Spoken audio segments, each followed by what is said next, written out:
Hi అండి అందరికీ ఎలాగున్నారు ఏంటి బాగున్నారా? ఈరోజు వచ్చేసి మా ఇంట్లో అయితే పీతల పులుసు. మా మేడం వాళ్ళు అయితే బయటికి వెళ్ళి పీతలు అయితే తెచ్చారన్నమాట. ఈరోజు మా మేడం వాళ్ళ ఇంటికి చుట్టాలు వస్తున్నారు, అందుకనేసి పీతలు చేపలు అయితే తెచ్చారు. నేనైతే పీతల పులుసు ఎలా చేయాలన్నది ఈ వీడియోలో చూపిస్తున్నాను. దీనికి కావాల్సిన పదార్థాలు, మనకు కావాల్సిన మసాలా సామాన్లన్నీ తీసుకుని డ్రై రోస్ట్ చేసుకోవాలన్నమాట.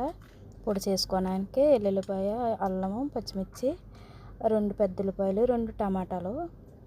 నేను 2 కేజీలు తీసుకున్నాను కాబట్టి 4 ఉల్లిపాయలు తీసుకున్నాను. అవి పేస్ట్ చేసుకోవాలన్నమాట. అల్లం వెల్లుల్లి పేస్ట్, ఉల్లిపాయ పేస్ట్ చేసుకుని పక్కన పెట్టుకోవాలి. తర్వాత ఈ మసాలాలు ఫ్రై చేసుకోవాలి. ఫ్రై చేసుకుని పొడి చేసుకుని పక్కన పెట్టుకోవాలన్నమాట. ఇది అల్లం వెల్లుల్లి పేస్ట్, ఇది వచ్చేసి ఉల్లిపాయ పేస్ట్ అనమాట. తర్వాత పొయ్యి మీద బాండి పెట్టుకుని కావాల్సినంత నూనె వేసుకుని ఉల్లిపాయ ముద్ద అయితే వేసుకోవాలి. ఈ ఉల్లిపాయ ముద్ద కొంచెం బాగా పచ్చివాసన పోయేదాకా ఫ్రై చేసుకోవాలన్నమాట.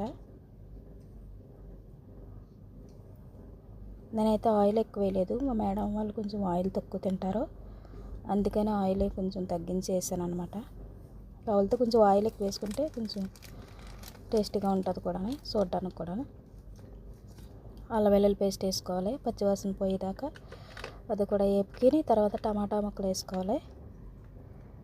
పైన కొంచెం సాల్ట్ చల్లుకొని తర్వాత ఒక 5 నిమిషాలు మూత పెట్టుకుంటే కొంచెం టమాటా ముక్కలు మగ్గుతాయి అన్నమాట. తర్వాత కొంచెం పసుపు, ధనియాల పొడి, జీలకర్ర పొడి వేసుకోవాలి.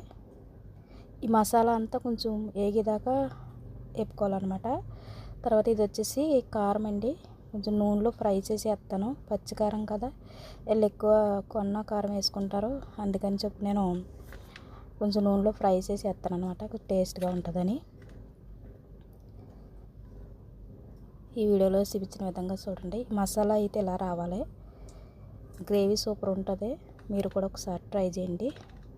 తర్వాత చింతపండు పులుసు వేసుకోవాలి, కావాల్సినంత చింతపండు పులుసు. నేనైతే ఎక్కువ కూర వండుతున్నాను కాబట్టి నేను ఎక్కువ పులుసు వేస్తున్నాను. సాల్ట్ వేసుకుని ఒక 5 నిమిషాల పాటు పులుసు మరిగేదాకా మూత పెట్టుకోవాలి. పులుసు మరిగాక కడిగి పక్కన పెట్టుకున్న పీతలు అయితే వేసేస్తున్నాను.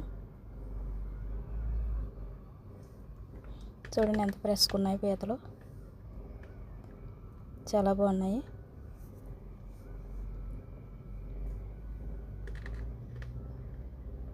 పీతలన్నీ వేసేసుకున్నాక కొంచెం అటు ఇటు తిప్పి కొంచెం మూత పెట్టుకోవాలి ఒక 10 నిమిషాల పాటు. ముందుగా ఒక రిక్వెస్ట్ అండి, లైక్ చేయకపోతే లైక్ చేయండి, సబ్స్క్రైబ్ టు మై ఛానల్. చూస్తున్నారు కానీ లైక్ చేస్తలేదు, ప్లీజ్ లైక్ చేయండి, సబ్స్క్రైబ్ చేసుకోండి. ఇది నేను ముందుగా ఫ్రై చేసుకుని మసాలా పొడి చేసి పెట్టుకున్నాను కదా, ఆ మసాలా పొడి అనమాట. ఇది 2 పెద్ద చెంచాలు, 2 చెంచాలు వేసుకుంటే సరిపోద్ది. ఏ కూరలన్నీ వేసుకోవచ్చు, చికెన్ ఫ్రైలోకి ఎందులోకైనా సూపర్ టేస్ట్ ఉంటుంది.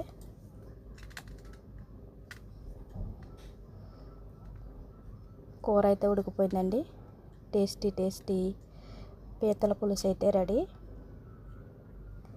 వైట్ రైస్లో వేసుకుని వేడివేడిగా తింటే సూపర్ ఉంటుంది. మీరు కూడా ట్రై చేయండి ఒకసారి. Thank you for watching my video. Next వీడియోలో కలుద్దాం. Bye bye friends.